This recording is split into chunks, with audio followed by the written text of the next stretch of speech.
Okay, welcome everybody.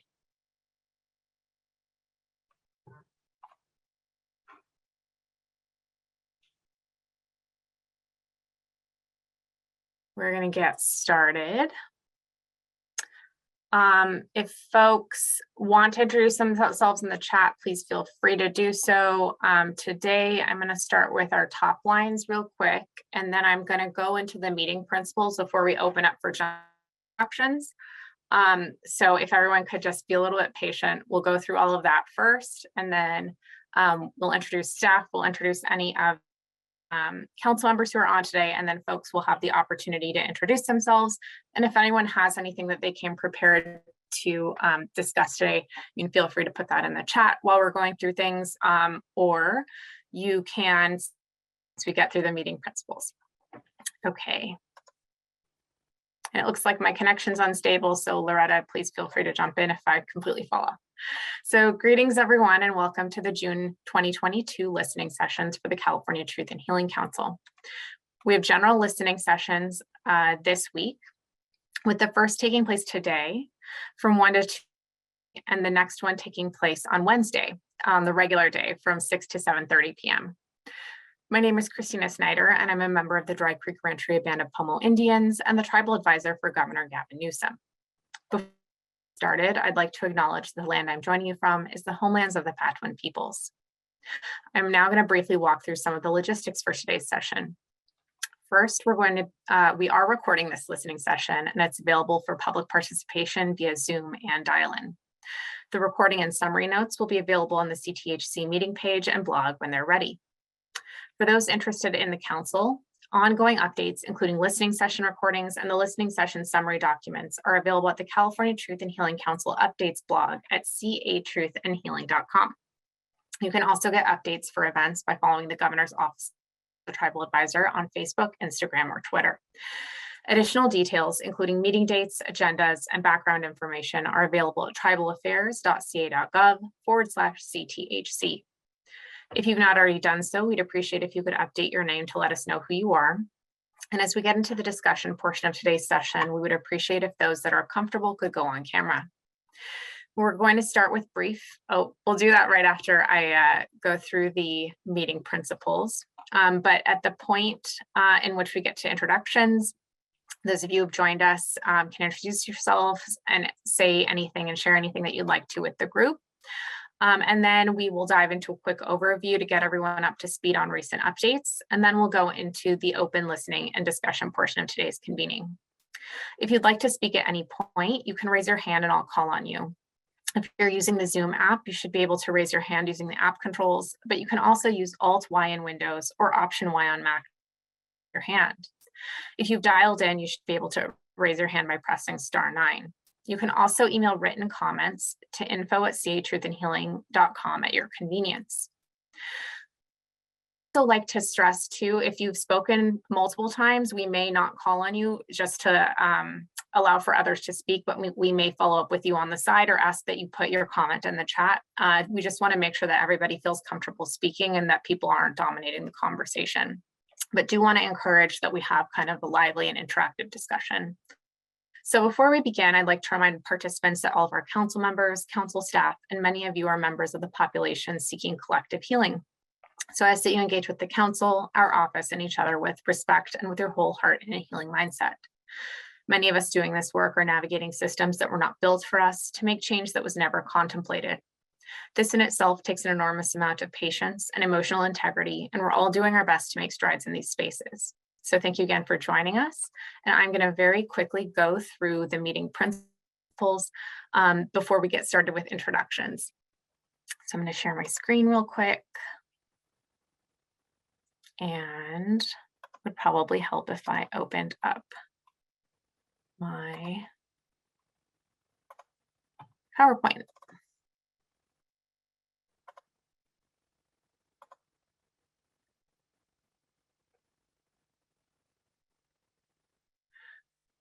Okay.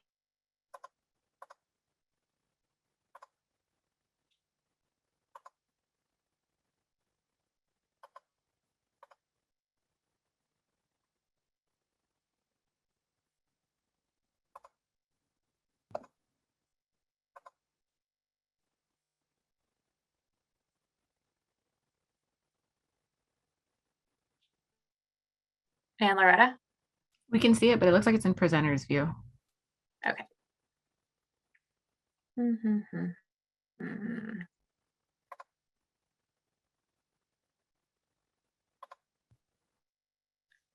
on.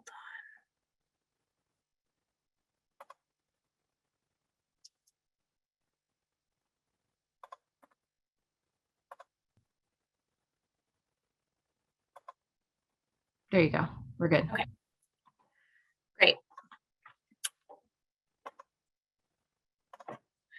So before we begin, in joining today's convening, you agree to adhere to the following principles for respectful engagement.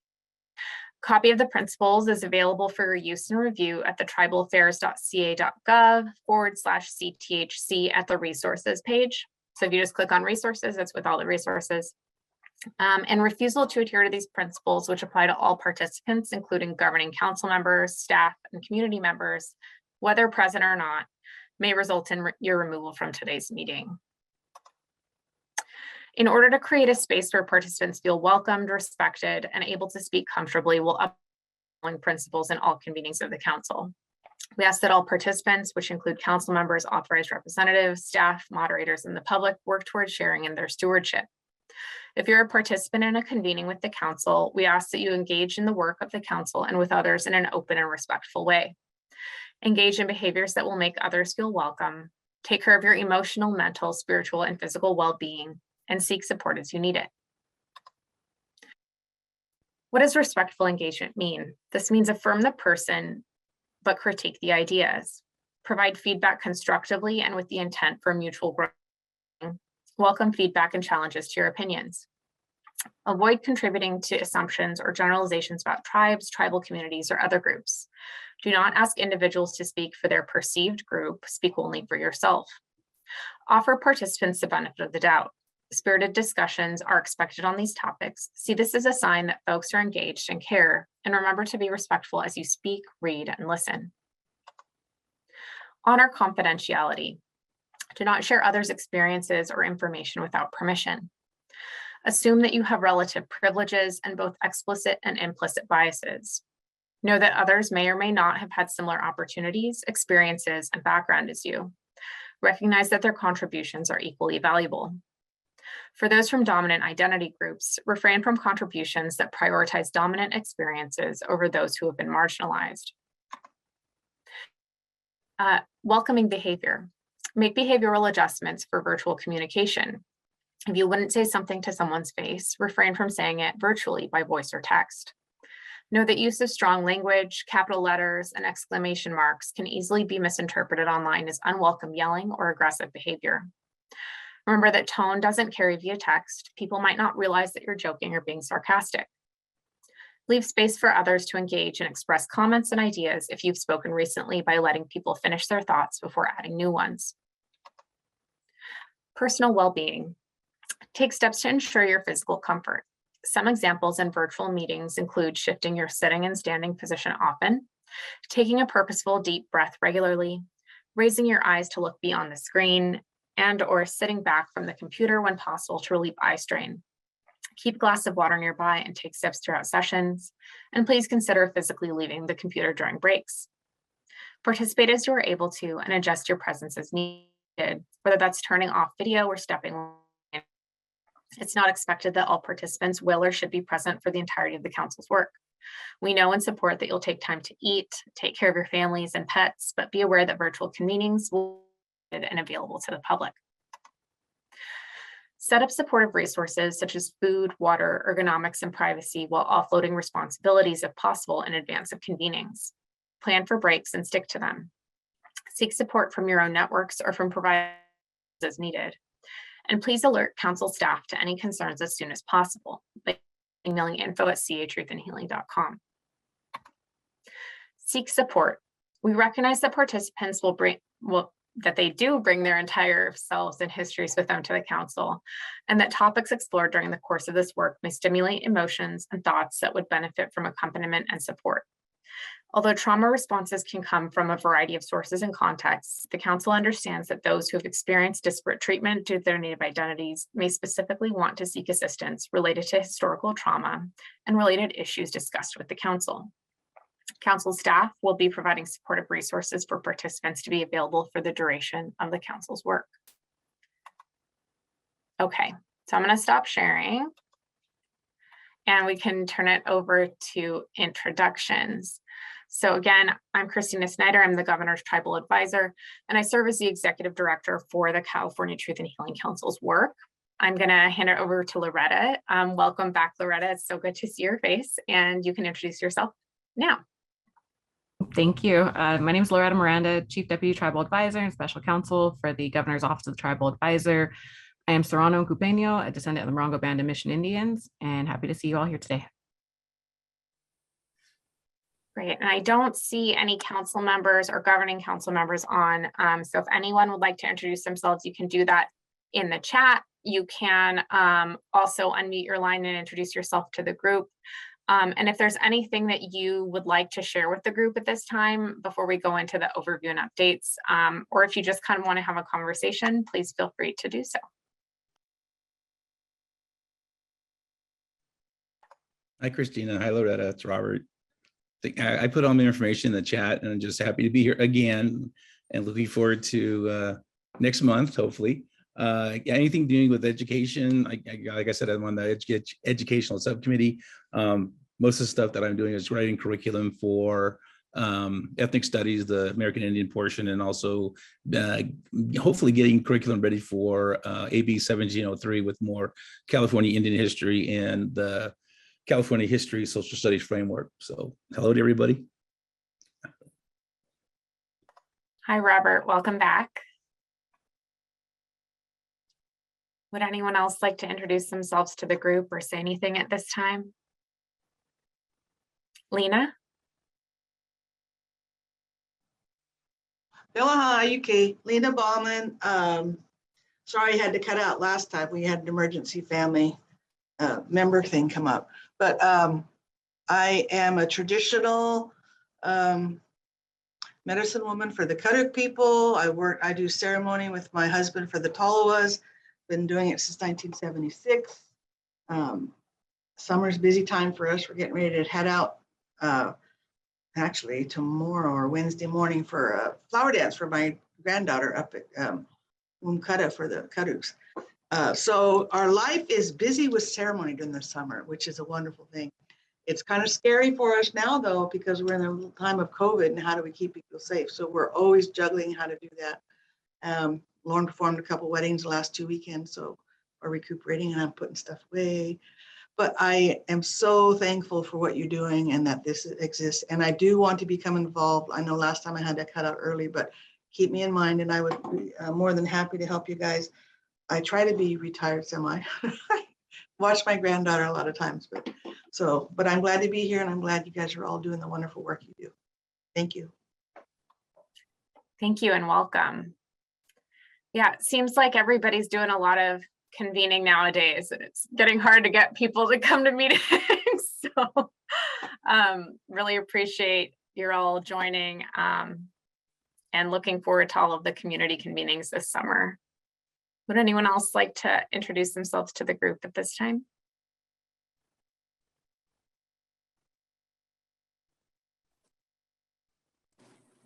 Hi, I'm Jane Weber. I'm from St. Margaret's Episcopal Church in Palm Desert. We have a very small dedicated group who are trying to heighten our awareness of Indigenous issues. So I hope it's okay for me to be here with you. It really is a privilege. We have some goals, relationships, acknowledgement of land, and we have some issues that we really want to address and help close the gap a bit. We have a wonderful Indigenous population in the Coachella Valley, and we really don't have a lot of contact, and we need to repair that. So thank you for letting me be here today, and I hope you're comfortable with my being with your group today. Absolutely. We really appreciate your joining. And if there are things that you would like to specifically discuss, we'd like to have an open conversation. So welcome. And I grew up going to All Saints Episcopal Church in Pasadena. So a little bit of a connection.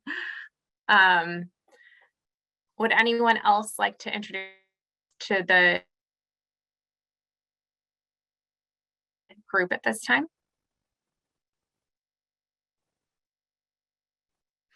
And then also, just for context, Robert alluded to it a little bit, but we are going to have a few in-person convenings that will be, I think, helpful for purposes of allies too, to listen more about how they can help and how they can join and support down in the Riverside area near Sherman Indian School.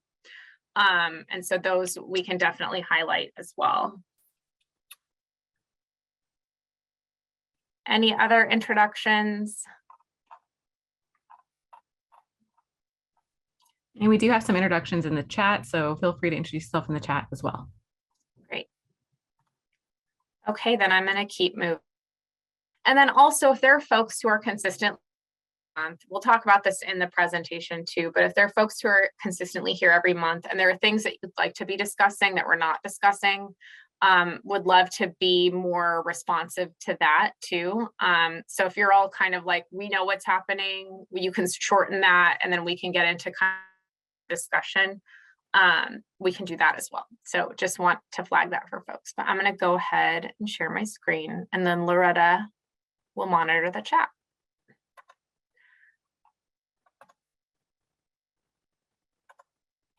Okay. Does that look right, Loretta? Yep, you're good. Okay, great.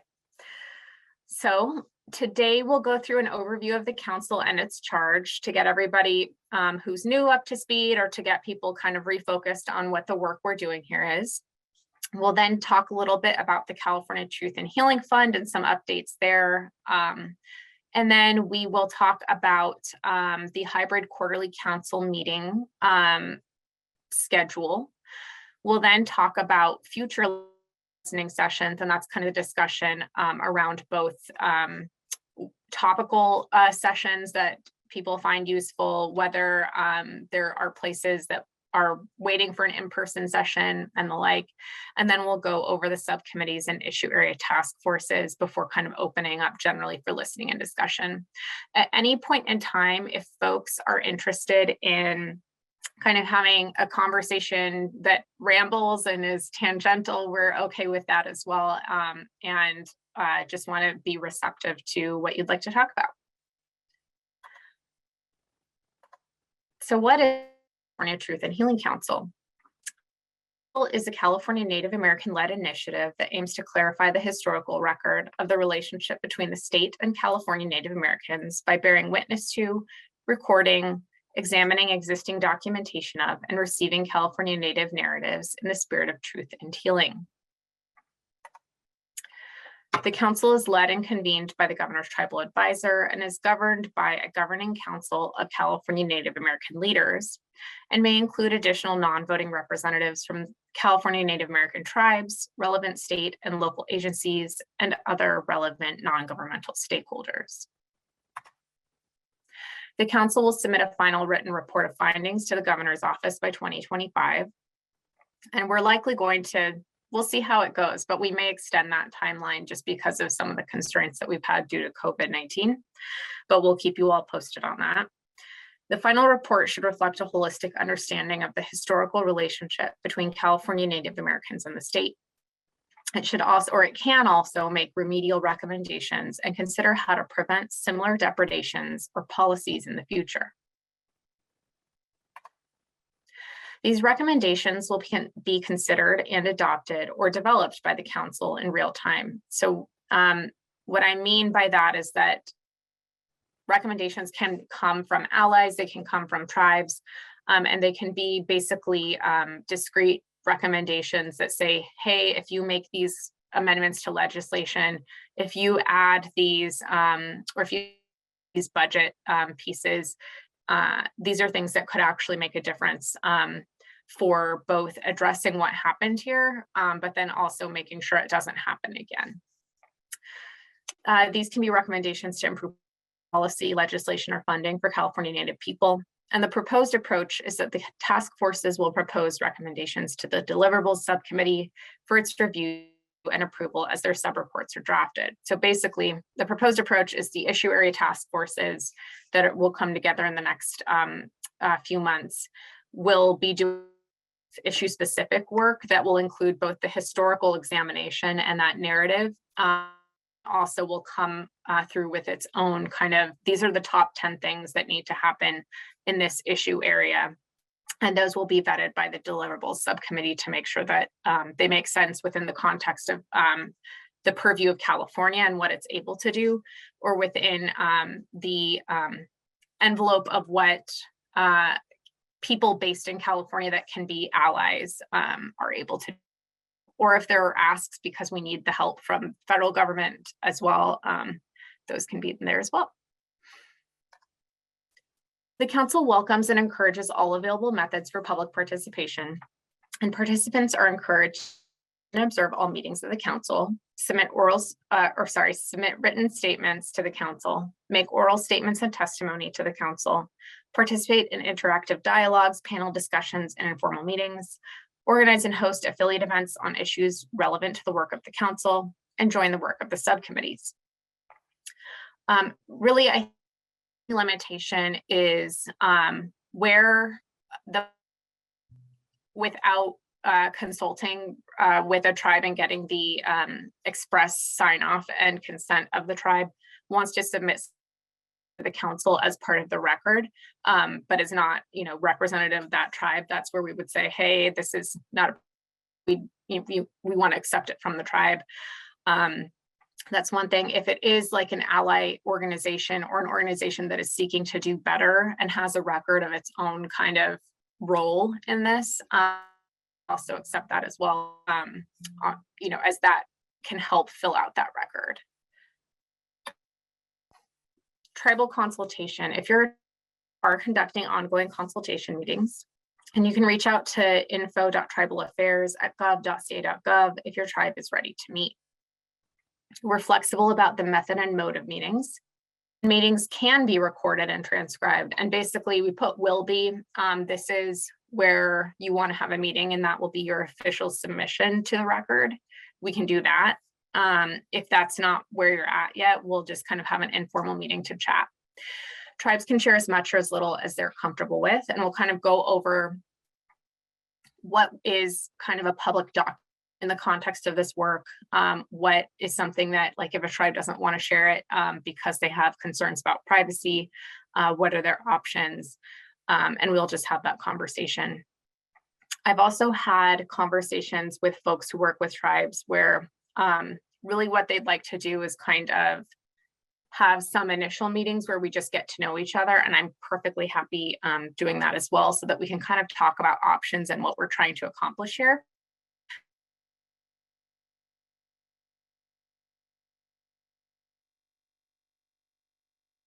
Outside of tribal consultation, the Governing Council Advisor's Office are available to meet with Native American individuals, organizations, and groups at their request. We're currently seeking to conduct interviews for Native oral histories, particularly from elders, and can provide you with assistance in providing submissions. Please contact us at info@catruthandhealing.com, expressing your interest in submitting an oral history. We'll also be setting up oral history recording opportunities as we do regional listening sessions and as we do kind of in-person meetings.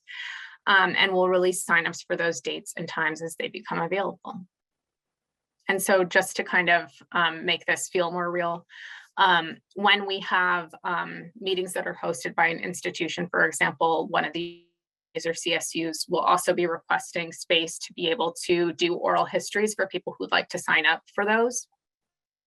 And we'll do that in conformity with COVID-19 restrictions, or not restrictions, but best practices.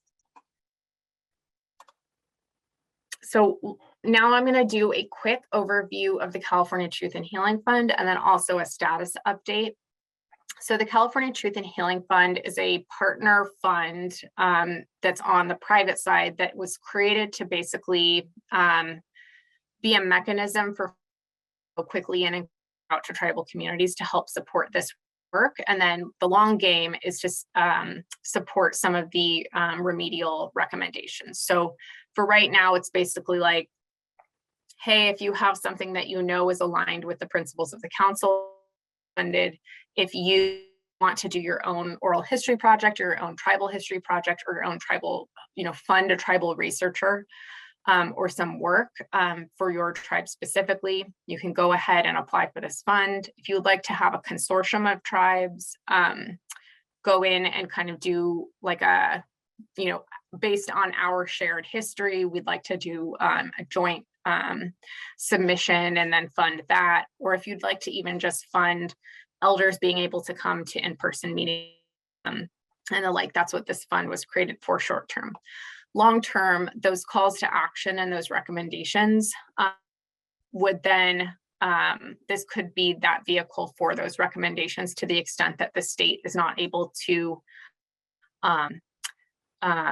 be able to be the house for those funds. And an example of that is because the state has several legal constraints and then also bureaucratic constraints.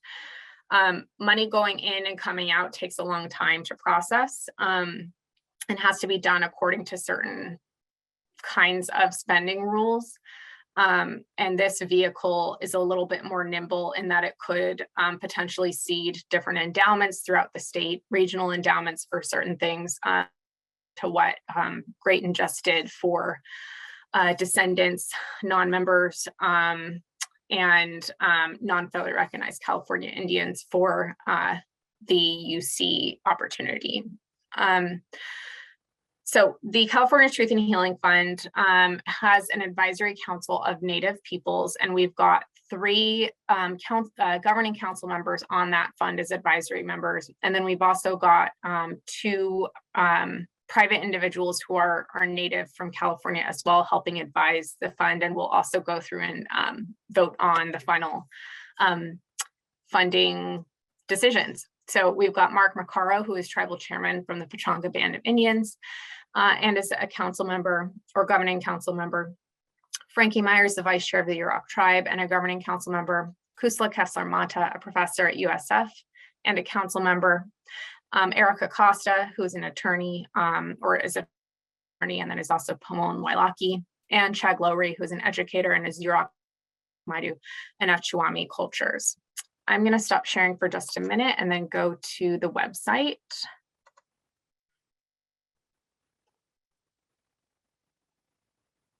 So I can show you the updates.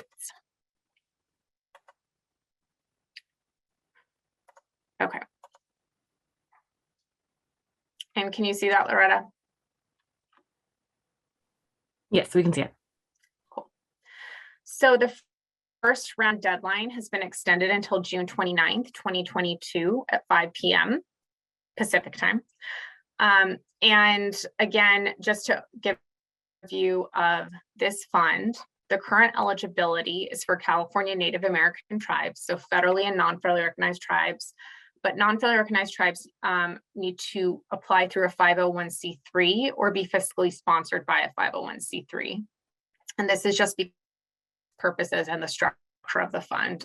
It's not an intentional decision on the part of the fund or of the council. California Native American-led 501c3 nonprofit organizations, coalitions, or projects fiscally sponsored by a 501c3 based in California. Native-led is defined as the organization's board of directors and executive leadership must be majority California Native-led and must primarily service California Natives. One thing I wanted to point out is to the extent that there are 501c3s that want to assist California tribes in doing like broad-based applications or doing kind of like, hey, we'd like to help this whole group of tribes develop their recommendations, and they may not fit the criteria, I would encourage folks to reach out to the fund or reach out to us and just let us know what they're thinking about. The goal really is to primarily benefit California Native people. And so if there is then to bring in additional support and capacity an administrative capacity outside of California Indian country. I think, again, if the goal and the real benefit is for California Native people, I don't think that the fund would necessarily turn that away if it were something like, let's say, ACLU, and not to call out a fund, and that's like completely not specific, but let's say ACLU wanted to partner with a non-federally recognized tribe that did not have a 501c3. I think that those two could potentially partner for an application, but we can have that conversation if that's a real issue that people are seeing. Individuals are not eligible at this time, but to the extent that there are nonprofits or tribes that want to create funds for individuals, they can do that as well. Funding must be used for charitable purposes, so no lobbying. Funding can't be used for efforts in opposition to other tribes or tribal entities, and grant amounts will range from $5,000 to $50,000. Funding priorities will shift over time as the work progresses. Current funding priorities should include activities that directly support the goals of engagement with the truth and healing process, such as, but not limited to, efforts to spread awareness and the engagement of California Native Americans in the truth and healing process of the Council. The fund will prioritize statewide and regional organizations and coalitions that can provide awareness, community engagement, and logistical or capacity support to engage with the Council. Logistical or capacity support to attend and engage in the Council meetings and hearings. These activities may include funding for transportation, lodging, childcare, meeting space, and that address potential barriers to California Native participation in the statewide process. And you can, and efforts to bring the California Native Americans intra or intertribally to discuss, plan, or otherwise prepare for engaging in the Council process or to engage in independent truth and healing work within among tribes. Tribal history, research, and narrative work that supports the goals of the Council, such as the digitization of tribal history, research, narratives, documentation of land loss, cultural items, or archival material. And that could include efforts to record firsthand accounts and first-person narratives that capture oral history, clarify and correct the historical, address grievances, or promote truth-telling. Capacity building for tribes, research and planning to support California Native land back efforts. This can include resources for legal support, building for land back claims, retrieving historical documentation, engaging anthropological or scientific support to support claims, capacity building for how to create tribal land trusts, capacity building regarding tribal co-management or other tribal planning needs. It does not include resources to purchase land, but note that it does include resources that are kind of everything else. Note also that funding can't be used for efforts in opposition to other tribes or tribal entities. So for example, if the goal is to do co-management in an area that is definitely not within your ancestral lands, funding cannot be used to support that. And then also support for traditional healing programs or efforts connected to tribal or intra-tribal truth and healing processes. So again, key date, the first round is June 29th. With the extended deadline with first round decisions announced in July. And the second with decisions announced in October. Again, folks can apply at any point in time. Earlier is probably better. And then there's a how to apply on the website as well. And there are recordings of the support webinars that took place earlier in the past few weeks as well. Is there anything, and if folks are interested in supporting the fund, they can also email our partner organization at info@decolonizingwealth.com with the subject line CA Truth and Healing Fund. So I'm going to pause. Loretta, am I missing at this point? No, and I'm going to put a link to the website in the chat so folks can take a look at it. But yeah, you covered it. Great. Tara, do you have a question or comment? Hi, yeah, I had a question just regarding the two different timelines. Is this kind of based on the availability of funds so that if you apply in September, there might not be funds available as opposed to applying this week? I believe that they're trying to get funds out earlier, but I think that there will still be funds available at that point. The idea is for the fund to secure more funding as well. So I think if you want to be sure of getting funding, I would apply earlier with this earlier deadline. But if you need more time, I don't think that we'll be running out of funds. Thank you. And then again, if there are technical assistance or follow-up questions that you have, please feel free to reach out either to us or to Decolonizing Wealth, just so that we can consider what constraints might be. Because I think the goal is really, as funds come in, we want to get them back out, just so that we're not, sitting on potential opportunity for tribes to be engaging early. Okay. Great. Julie, did you have a question or comment? Yes, can you hear me? Yes. Okay, very good. My question to you is, who are the reviewers for these funding elements that are basically reading and filtering through the requests? The second part of that is that because we're not established and because we're under the impression this Truth and Healing Council will help define and establish what California Indian is, because there's still, you're referring to tribal, like you're throwing it around like it's an established acknowledgement, and it is to some degree, but historically it's still very undefined. Where is the effort with that definition, so we'll know what status people in California have that are Indian, besides tribally enrolled acknowledgement, because that is, again, an undefined state at this point. And then who is reviewing this that is California Indian, that can assure us that there will be a broad realm of opinions and knowledge when dealing with this? Thank you, Julie. Those are great questions. I'll start with I'll start with the piece about status. And that is a piece that is ongoing and is under the review of a specific subcommittee, which is the Status and Identity Subcommittee. I will say that if folks have recommendations about how that should move forward, or how that discussion should move forward, or if there's people that you think are good in speaking on that specific piece, we would love to invite them to speak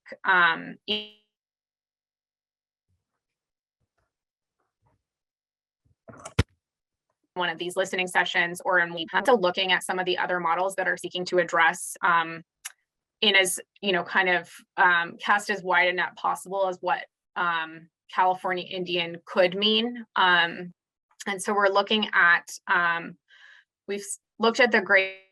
We've also looked at some recommendations that are based on the on some of the Indian roles from California. But if there are specific things that our governing council that the group generally do not think are reliable, that would be helpful as well to understand. For your second question on reviewing, it's the Advisory Council of California Native People. So it's Chairman Macaro from Pechanga, Vice Chair Myers from Yurok, Kusla Kessler Mata, who's Yak Tityu Tityu Chumash, and I might have pronounced that wrong, so I apologize. Erica Costa, who's a descendant of both Round Valley and Sherwood, and then Chag Lowry, who's a member of Yurok, I believe, but then is also Maidu and Achuami descent as well. Okay, thank you. And is there, the next question to that is, in the operations of this funding agency that is now in place, how many California Indian people are actually working within that structure? There are no California Indian people working within that structure. And I think that's a good point for what does the future of that fund look like, because I think that there needs to be a plan for that. because I think this group had the capacity to help us get to, where we are now, and will work with us as we are catalyzing self. But we have had some recommendations from some of the advisory folks on that fund as well, to have this transition into, basically a structure that's all California native. So that it's got California Native administration, California Native capacity, and that the permanent structure that this fund has, assuming that you're never done with the work of fixing what happened here, and that you have something kind of like the Maine Wabanaki Council had, that this transitions into something that lives outside of state government in perpetuity, almost like a permanent forum, that is the structure that we'd want to be completely reflective of California Native people. Thank you. Other comments, questions?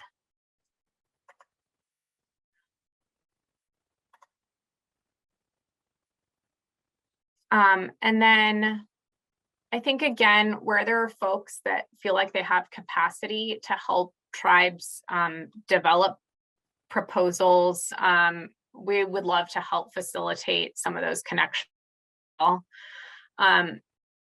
Council and us specifically as well, we're all we want to be sure that as this moves, as some of the other opportunities move forward, that tribes are not being taken advantage of, because there is a big focus on this kind of work, and it seems like an opportunity for I don't know how to phrase it, but I think we want to just make sure that California people are benefiting from this first and foremost. And so where there are people outside of the community that can help build capacity, that that we would encourage that they do so respectfully, and also with those same principles of prior and informed consent. We've seen too many stories of folks approaching tribes to help and then taking tribal narratives, intellectual property, languages, and using that for their own personal benefit, or sharing it outside of the context that tribes originally agreed to. So to the extent that it's within anyone's power to be able to control for that, that's something that we're very mindful of. Anything else I'm missing, Loretta? Nope. Okay. And I will share my screen again.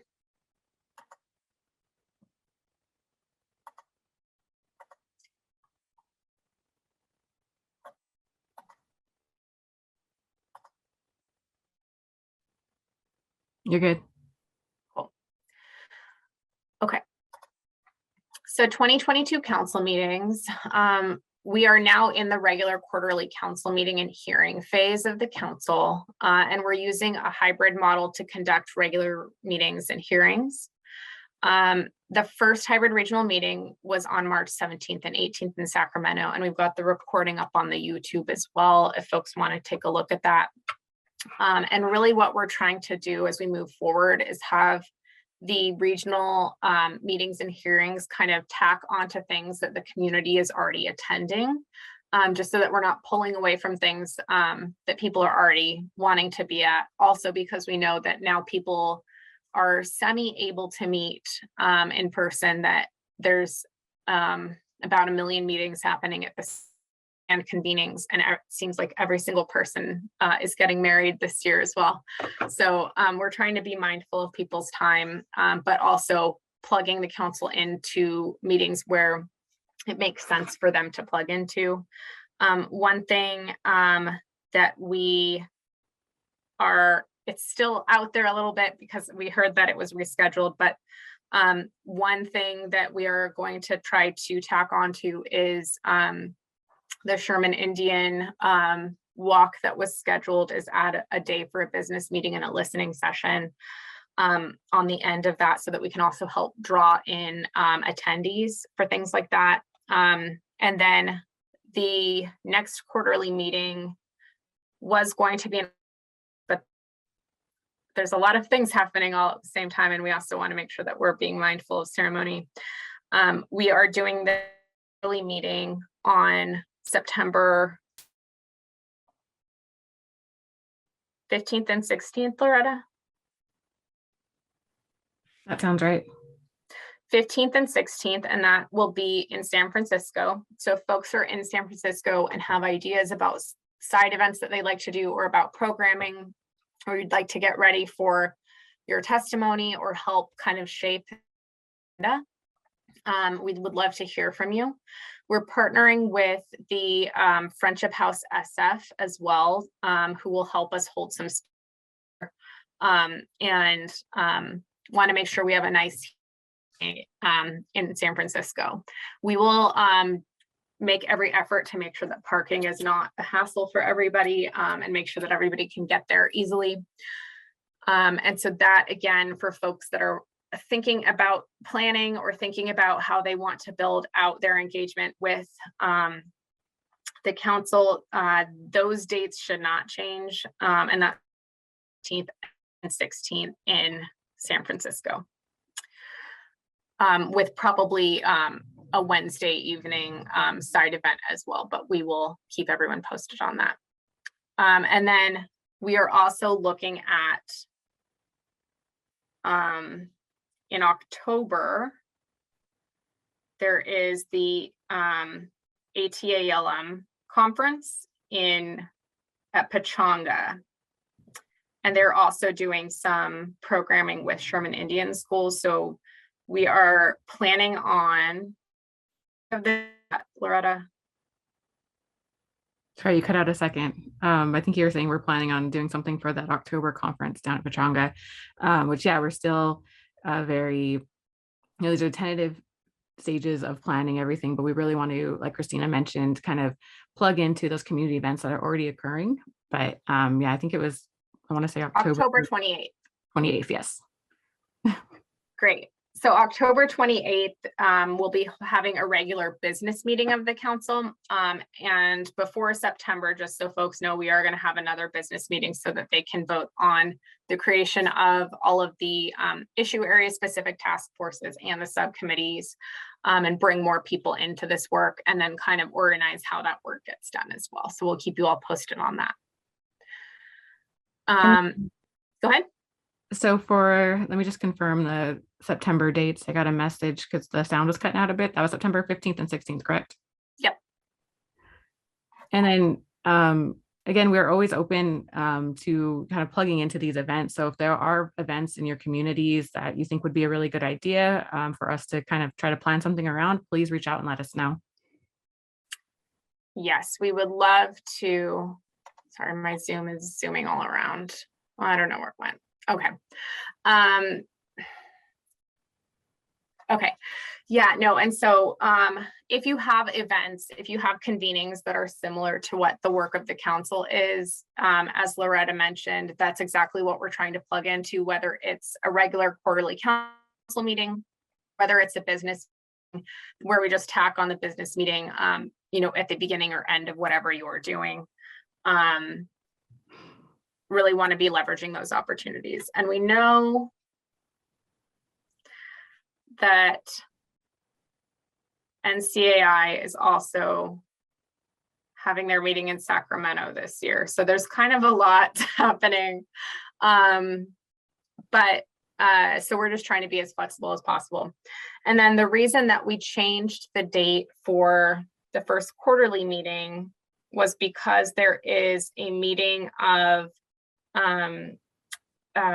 the Indian Children's Commission is going to be in Sacramento as well in late August. So we may actually tack on a business meeting to that in Sacramento if folks are following that as well.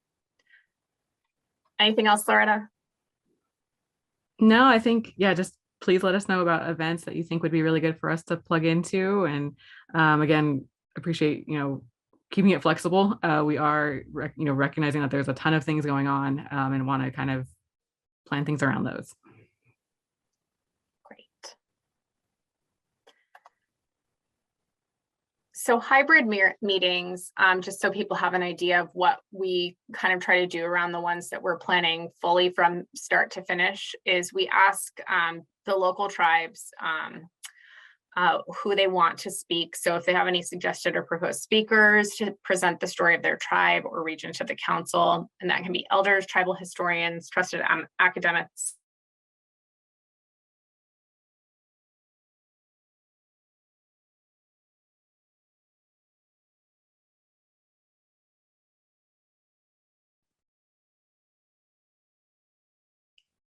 Can you all still hear me, or is Christina cut out for all of you guys? I can hear Yes. you, Loretta. It looks like Okay. she's cut out. Looks like she cut out. So Yes. let me, while her screen is still up, again, with the hybrid meetings, we're reaching out to local tribes to ask about suggested or proposed speakers to present the story of your tribe or region to the council. Speakers can be elders, tribal historians, trusted academics, and they will receive a stipend for speaking. And if you have anyone, let me share my screen. 1 second, technical difficulties.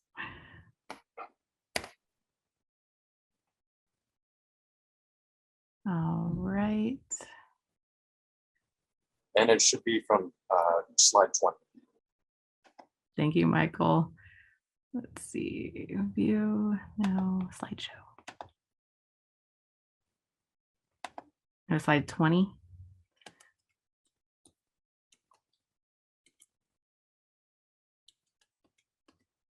Sorry to be going so fast through this. Okay. Now let me move everything out of the way.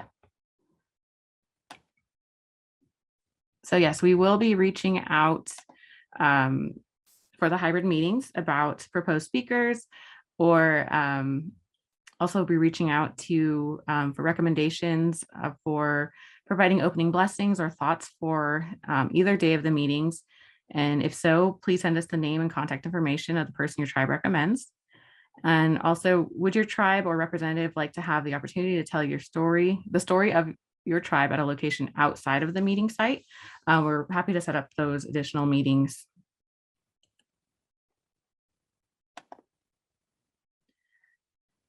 So for hybrid meetings, we ask how many individuals will attend from your tribe, and we will send out a registration link in the next several days to confirm. Is there anything about your tribe that you would like highlighted for the general public? We'll be providing links to tribal cultural centers, businesses, and web presence, and are happy to include any information you'd like to provide. And in an effort, this is again to kind of leverage those events that are already happening in the community and to highlight the things that are happening in those specific regions. Would your tribe or any of your tribal members like to host any affiliate events? And those affiliate events can include nature walks, dinners, cultural center, open houses, etc. Would your tribe like to provide any digital content, videos, scans, or recordings for presentation to the council?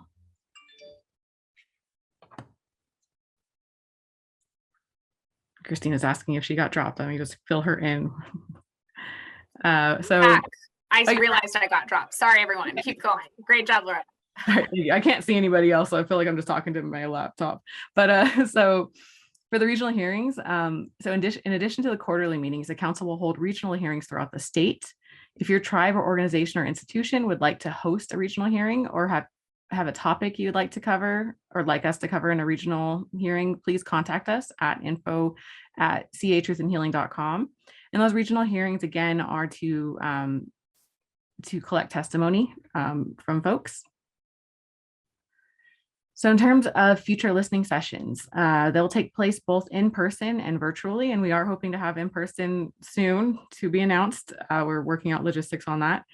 And so they will shift to include issue-specific discussions to guide conversations towards values and goal setting for the council's work. Please let us know if you have an event or a location where you'd like us to host an in-person listening session. And please let us know if there are topics you would like to explore more fully in these sessions. We are, this is a community-driven, engagement process. And so we are always open to feedback and, hosting these issue-specific listening sessions.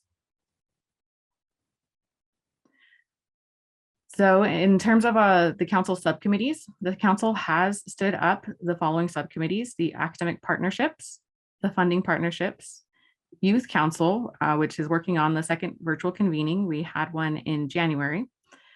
The status and identity, education, deliverables, and elders. And there is a proposed urban communities subcommittee. And again, when we do convene for a council business meeting, that is when possibly that would be set up.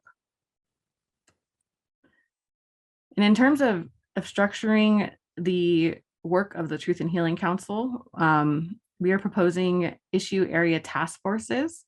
And so this would be what Christina was mentioning earlier with the specific issue areas where they kind of dive deeper into those topics, and they would have both council members and advisory experts to kind of guide those conversations and guide that research. And those issue areas that we are thinking of, and again, we're not, we can have different names for these, and this is kind of just our thought process, but culture, financial survivance, education, safeguarding knowledges, wellness, land and lifeways, and public safety. And again, these are kind of working labels and cover a wide range. And Christina, do you want to add anything specifically to the issue area? Only just in the name piece, where I think in an ideal world, if people have concepts from their culture and their language, that we could even call these, understanding that some of these concepts don't totally translate in English. We would love to be able to put that into this kind of Indigenous framing. Thank you. And so now I'm going to stop sharing and open up for listening and discussion. I do want to give one more update that I didn't put in the PowerPoint. We are considering disabilities, so I forgot to add that to the slide. So thank you, Robert, for the reminder. So we'll add that as well. But we have an intern coming in starting tomorrow, and she is of Southern Sierra Miwok, but also of some of the federally recognized tribes out of state. And we will welcome her once she's fully on board, and she'll be with us through the end of September. Her name is Anella Cherie Tucker, and she is she is currently attending Stanford. She's going to be helping us specifically on the Youth Council initiative, and then also hoping to have her do some kind of pilots of the intergenerational oral history project, where she can interview actually her own grandfather, and we can have that be kind of a model for how we move forward on the oral history project as well. So I will stop there. And if anyone has any comments, questions, thoughts at this time, please feel free to raise your hand or to unmute your line.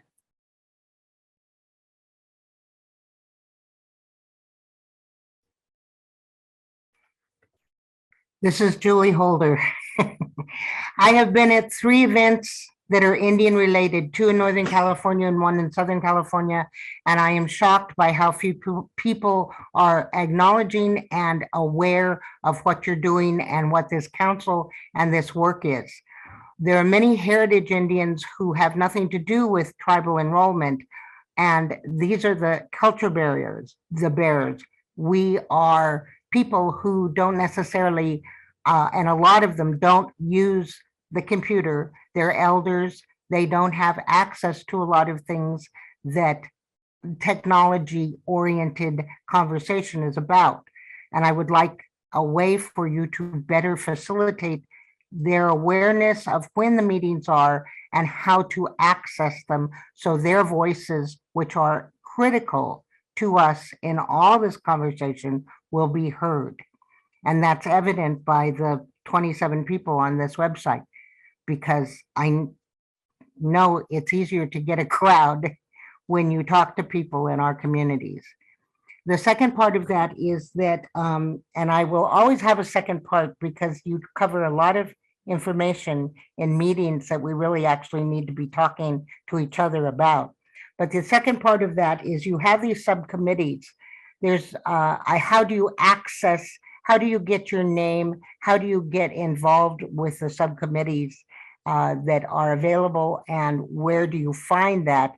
Because you have several different locations, you keep giving us different places, but it doesn't seem like there's one place that you can find everything that will help guide you to where you want to be. You guys got too many websites.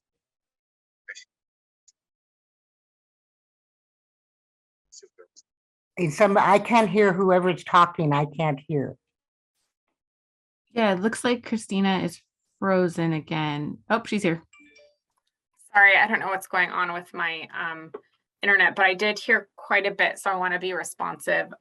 For the subcommittees, if you are interested in joining that work, you can just reach out to us or to Michael or to the info at Tribal Affairs. Or sorry, what is our email? info@catruthandhealing.com.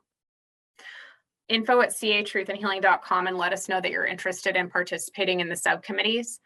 And we will send you the information. There haven't been as many convenings recently because, again, schedules are kind of all over the place right now. But we do realize that in person is the best type of way to do this work. And as originally envisioned, that was what all of this was going to be prior to COVID. And so that's why we do want to extend it out to make sure we're getting to community. I would say where there are convenings that you're going to that you know are going to be a majority of culture bearers and of people who would be interested in this work, please let us know, because we can either come out and speak with folks, or we can do some materials to bring as someone who's a trusted message spaces, because we don't want people to feel like we're ignoring them by not being there, but we want to make sure we're in the right place at the right time, and not just kind of imposing ourselves on community where they're not ready for us yet. So I think we'll keep you posted about in-person convenings, because we do know that that's essential, and we just want to make sure we're being safe about it. And then again, I think where folks are thinking about convenings that they're going to, that they think that this would be a good thing for people to hear more about, or to kind of have a bigger kind of group discussion, we would love to do that, because even this kind of mode of talking with people is not ideal, because we can't see all of you. We can't kind of see where someone might be thinking of jumping in or not. And because you can't see everybody, I'm sure there's a lot of you that would speak up, but you don't quite know who's on and what's happening with those people. Or the fact that it's being recorded can also kind of be problematic for some people. So I think that was a lot of, I hope, what was responsive to what you were asking about, but we do definitely want to get more of the word out. And so where folks see opportunities for that, please let us know. Money here. That was, my name's Danelle Gutierrez, new Tobo Bahamatu Media. And that was the question I had, exactly what you stated, is this is my first time being part of this meeting and attending it due to the email I received, and my job is so busy. I just was wondering, respectfully asking, is this just all tribes on here, or is it, I heard you mention earlier, it's open to the public? It's just the fact you touched down on intellectual property, and that's always a concern for our tribe, sharing information. And as things are getting stolen, we don't speak much of our traditions or sacred information, as probably mostly all tribes do, to keep it sacred within the tribe. But that's just my concern. I'm just respectfully asking if this meeting includes people that aren't from tribes. And also, due to the fact one of our elders' stories was taken and copyrighted, so there's a big mistrust in her, and she had nothing to do with her own story. She even illustrated herself. She's an artist, and that was really heartbreaking for her. And our tribal advisory group, our elders, my culture committee, and my department and our tribe. So I was just wondering, because we're kind of hesitant due to the fact how this always information of our, our intellectual property, gets out there, and what we try to keep sacred and share. is misinterpreted, and next thing you know on the web, and some crazy story on how people relate to it, and it's totally out of context, it's totally misidentified, and it's construed as something else in their perspective on how they see it, and which is they're right. I mean, you know what I mean, but it's information that pertains to certain specific things and areas and places that we try to keep sacred and confidential. And that's just my concern. Because like I said, this is the first time I've been on here, and it seems the title seems really interesting because we all need to heal our lands, air and water and wildlife. And I understand all that. So it's been interesting so far though. Thank you. Thank you. Really appreciate your comments. And these listening sessions are open to the public. Tribal consultations are between the tribe and whoever is being in that room, and then my office. So the Office of the Tribal Advisor within the governor's office. So it's me, Loretta, or me or Loretta if you have potential concerns with any of us based on our tribal connections. So, you know, if you're worried about Morongo hearing about something, or you're worried about Dry Creek hearing about something, we can always step out and have that be kind of an offline conversation where we recuse ourselves from that. And we structured it that way because we also wanted to make sure where there would be concerns with potential governing council members that there was kind of a wall between them also, and any information that you might just in an offline conversation. Even the information that tribes really worry about, that type of thing, I think is helpful, because one of the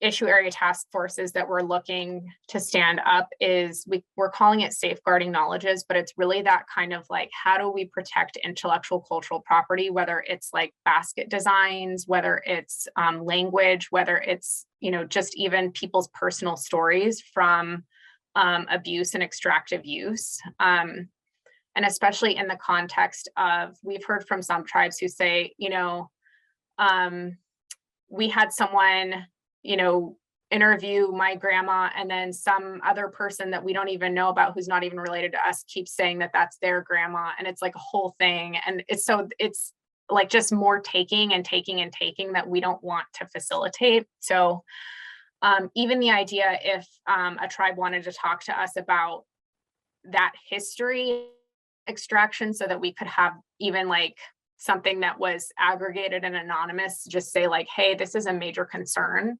for tribal entities, or for elders, or for basket weavers, or for whoever the person is who's trying to even gather where are the good spots, all that stuff. Like, how do we protect while also allowing for more of it and more free access to practitioners, not to, you know, just the world. So I'll stop rambling. So the idea is this listening session is open to the public. We can have one-on-one conversations, and then also lay out what the expectations for confidentiality are. If you, even prior to us entering into conversation, want to have a conversation about how like what would be considered public and what wouldn't be, we conversation too. And then even if that's something that you want to propose as like one of those fixes for like legislation, is like tribal information should not be subject to Public Records Act type of thing, we can have that conversation too. I'll stop talking. Robert, Lena, Who's going to go first? Go ahead. Well, thank you. Yeah, like I mentioned before, I'm on the educational subcommittee, I think.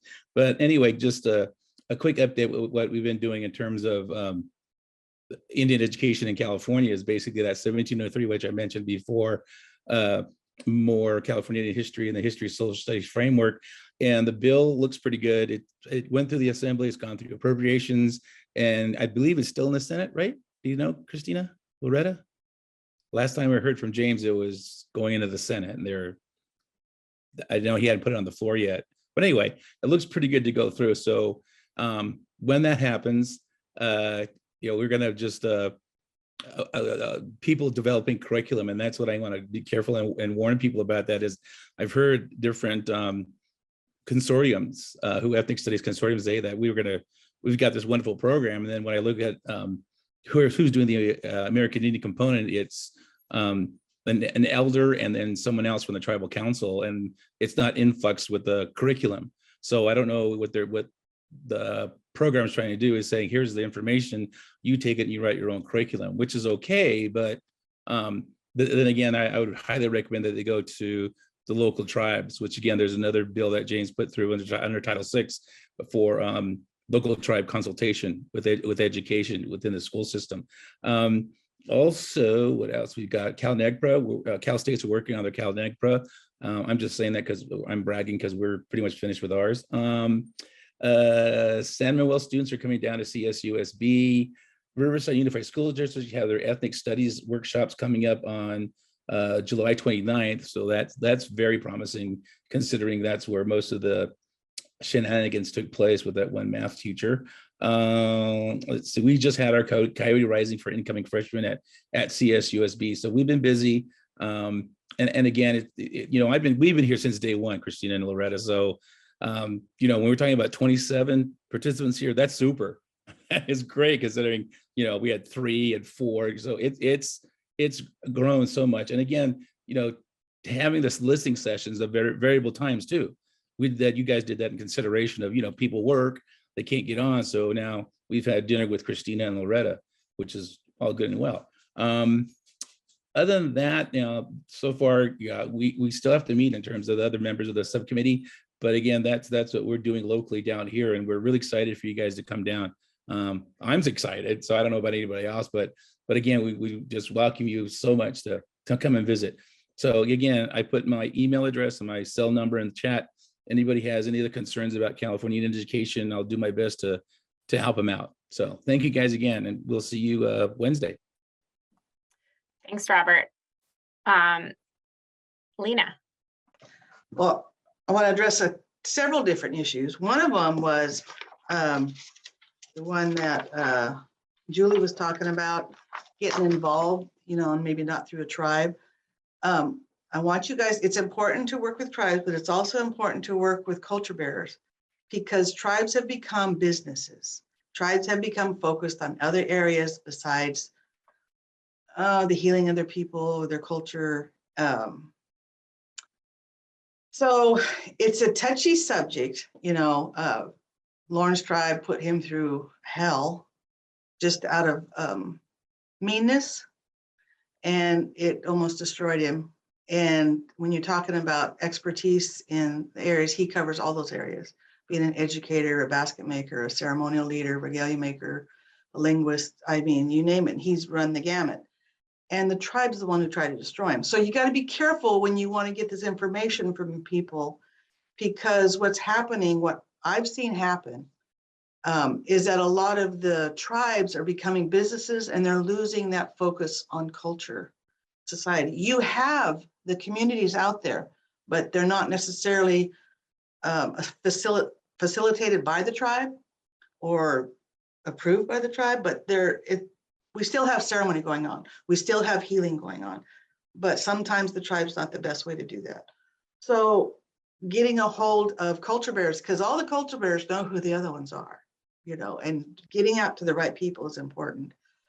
The other focus I want to say is, I really would like to see becoming a survivor of the boarding schools that my parents were tortured in, literally tortured in. How the multi-generations that it has affected, and it blows families' values, their connection to language, culture, everything gets just blown up. And what it's done to our society, because parenting isn't something that's inherent, it's learned. And that was destroyed in the boarding schools, completely destroyed. Lauren has stories of his aunt that was one way. I have stories of both my parents, and what it did to our family and the next generation down, and how our youth working. We ran a youth diversion, an Indian magnet school for youth for many years. Lauren retired after 35 years of teaching. I worked in the schools for 25 years.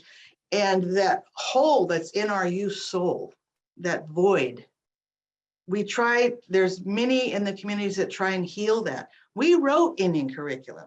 We did all that, and your school districts are political entities. Unless there's a reason they can say, yes, you have to teach this, it's up to the individual teachers. If maybe they have time, maybe they don't. So a lot of our work has gone shelved. It's been shelved because they don't have to do it. When educators now are required to teach so many different things and they're under the thumb, oh, you know, I wouldn't suggest anyone going into teaching. It's a horrible situation right now. So educating, writing curriculum is important, but we have to go deeper than that. We have to get to the root where it's required for them to teach our history. It's required that the history that is written and developed is by us. It's our history. We've done it many times, even through the state. We went down for a meeting one time and our history was too sensitive. They didn't want to go there. The Tallahs survived the second largest single massacre in history of the United States. You know, they don't want to talk about that because a lot of the people that are in the community now, the ones who run the community, are descendants of the people who did the killing. So they like, ew, you know, that's painful. We don't want to go. We want to tell they don't want to know the real truth. So there's a lot of different issues. That's why I think what you're doing is so important. There's a lot of different issues to touch on. And a lot of people have been there, done that, and it didn't get anywhere. Sometimes I feel like it's one step forward, 10 steps back. But there's like part of it, they're talking about getting the information out. I had to step away and take a call from my daughter, and she's running a Native Cultures Fund through Humboldt Area Foundation. And she goes, what's California Truth Healing Council? She didn't know anything about you guys, you know, but yet she's running Native Cultures Fund. So there's ways, we need to do some more work, get the information out. I honestly believe in what you guys are doing. More than happy to participate in any way possible, but just be aware that you're not always going to get what you're looking for through the tribes. You will get it through communities. You will get it through, a lot of times it's I'm an elder now. I don't want to be an elder, but I guess that my age and everything I've done, I'm an elder now. But you'll get that through knowing contacting the right people. You know, I worked with you, talked with you before we retired, and you have a good heart and a good mind, and you're doing it in the right reason, the right way. So I think it will get there. I think it's just going to take a little bit more work, stepping outside of the box of tribes and reaching out to people and continuing your work that way. And God bless him for work around curriculum. All tribes should be able to write their own history, and it should be required to be taught in the schools in that area. You know, you shouldn't have someone from San Diego writing curriculum for Northern California. And I mean Northern California, Crescent City, Wairika, we're Northern California. So you need to get the local people to tell our histories because we're the only ones that really know our true history. Like someone said, the only reason we're here is because some miner was a bad shot. By all means, we shouldn't be here. 90% of our population was wiped out. It's by the grace of God we're here, and the prayers and the ceremonies that we still continue. And those of us work diligently dedicating our life to filling those gaps. And I always say it's like a puzzle. Every little thing we bring back is like a piece to the puzzle. Maybe someday our puzzle will be finished by filling those gaps in that were lost. But that's what this is. It's healing the souls of the youth, of the ones to come, because we have to give them strength. The ones coming up now, my granddaughter she's going to have 2 flower dances for both sides of her house. That's absolutely awesome. We never had that option. They said, well, when was yours, Grandma? Well, that wasn't around when we were young. So everything we bring back helps heal the spirit of the land, the people, and that's what you need to reach out to a little bit because it's so important. You know, what you're doing is so important. And this is when they'll listen if it's documented in the right way. If you just have those of us out there who are doing it and it gets dropped through the cracks because it wasn't tribally organized, you lose a lot. So just find a way, maybe I'll think about how that could happen, but find a way maybe to reach out to those culture bearers because it's not necessarily going to be through tribes. And God bless you guys for working on curriculum. I've done it many times and it's an uphill battle always. And we're losing our resources as time goes by. And COVID, really shot us all in the foot, but it's wonderful to come together because you give each other support for what you're doing and pats on the back going, yeah, okay, I'm not invisible. I'm there. I'm doing the good fight, but keep it up. Thank you all for what you do. Thanks. Thank you, Lena. Really appreciate all of the insight that you've had. And also it makes me think too that are there people embedded in community, like you mentioned with the culture bearers? Are there people that can lead that truth and healing process in those circles too, so that there is a piece that kind of overlays and undergirds the tribal piece? Because it is that challenging dance of like, we don't want to undermine tribal sovereignty and government to government structures, because that's what kind of enables this kind of thing to happen in a weird, messed up way. But also, like, for California Indians, we all can't forget the things that people were trying to make us forget, and we can't be finishing what other people started. So if people have ideas to, I think in an ideal world, the end game of this, if nothing else happens, which we hope a lot more things happen and a lot more money goes this way and a lot more healing happens and a lot more just movements change and things happen. But if nothing else, we'd like to have those discussions around how we heal each other, because things are not getting better with gaming, with economic disparities, just even urbanization and everything. So really, really appreciate all of it and appreciate any additional input. Julie, will call on you and then we'll wrap up today's session. Okay, here I am again. One of the things that I hear, and thank you, Lena, so much, because you said it so beautifully. One of the things that I have experience with is the lack of accountability. Everybody here is doing the work that our grandmothers wanted done 100 years ago, that they started doing, but everything is in a place. We've, since 1969 with Alcatraz, have laws, we have conditions, we have all kinds of things in place, but we have very little accountability for those efforts. Education is a good example. I have, over my lifetime, had at least 15 to 20 people work on education programs, but those things aren't in the system because nobody holds what we do accountable for input. The same with who you're doing right now, who's working with you. Who is California Indian who is writing these documents? Who is California Indian that's following through with these things? Who is California Indian that's making the recommendations? And where are they visibly?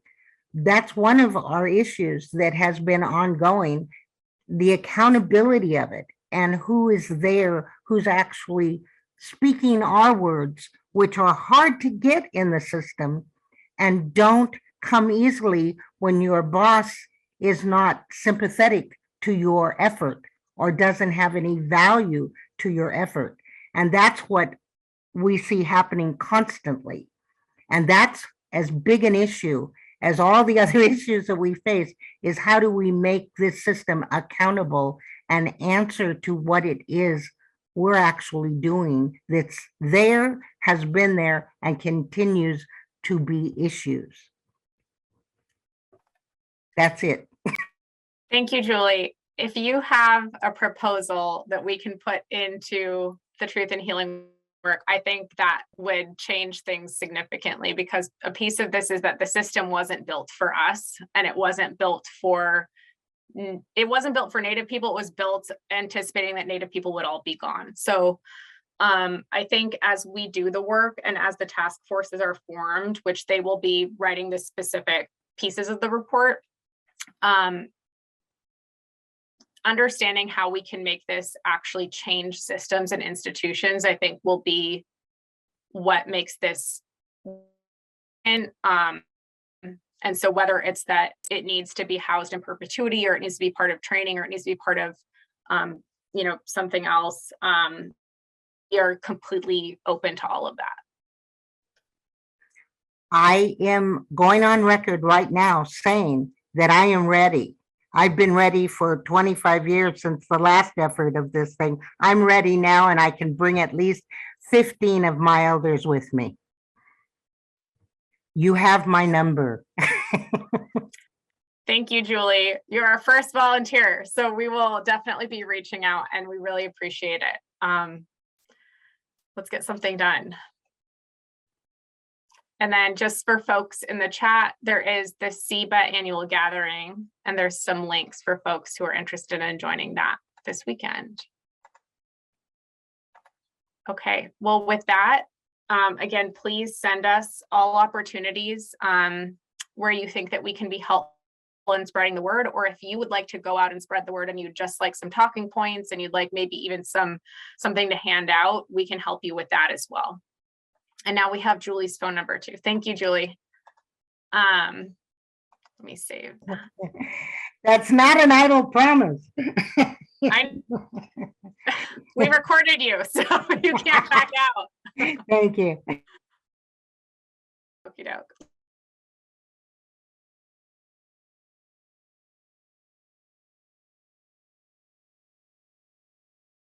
It looks like Christina froze just at the end, unless it's just on my end. You all, we will issue areas where you, if you saw any issue areas where you want to be a lead, please reach out to us as well. Loretta, did you have? No, you were just kind of frozen for a moment. So I was. Between the two of us, we cobbled it together. So again, appreciate all of your patience with our tech issues. We'll see you all Wednesday.